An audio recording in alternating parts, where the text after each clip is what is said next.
Assalomu alaykum. Shoira opaning telefon raqamlarimi? Ha, men. Opajon, bugungi tavallud ayomingiz bilan muborakbod etib, tabassum ulashib loyihasi. Bugungi tabrik, bugungi tilaklar kimning nomidan deb o'ylaysiz? Bilmasam, farzandlarimmi? Bu suhbat hozir yozib olinmoqda. Eshityapsizmi? Ha, eshityapman. Farzandlarim Turmush o'rtog'ingizning nomlaridan. Ha, Keling, tabrikni birga eshitamiz. Tayyormisiz? ha, tayyorman.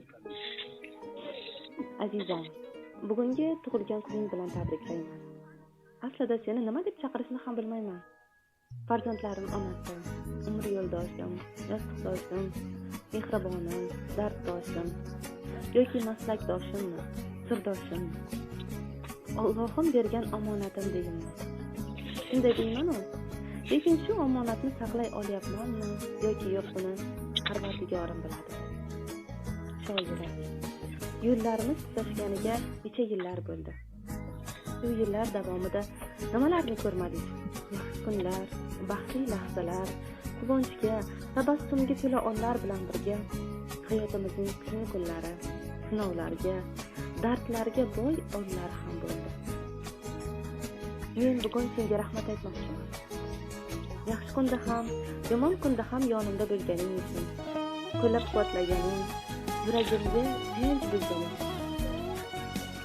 Shuncha yildan beri yonimda ekanliging uchun minnatdorman. Meni juft halolim bo'lganing, boringni oilamga bag'ishlaganing uchun tashakkur.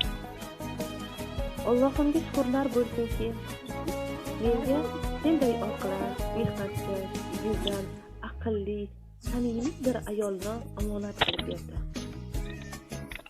Hayotim, tilagim umrimni oxirigacha yonimda bo'l. Salomat, boylikda ham, kambag'allikda ham, sog'lik yoki bemorlikda ham doimo birga bo'laylik. Seni Alloh uchun yaxshi ko'ruvchi umr yo'ldoshing. Hayot tashvishlari nozik yelkangda charchadim deysan-u, kulib turasan. G'am alam cheksang-da ma'sum chehrangda jilmayib turasan, shukr qilasan. Qalbing to'la mehr, shirin xayolim, ey mening ayolim, juft halolim. Tosh chiqsa kemirding sadaf tishingda. Ba'zida ranjiding, suv kelsa simirding ro'zg'or ishingda.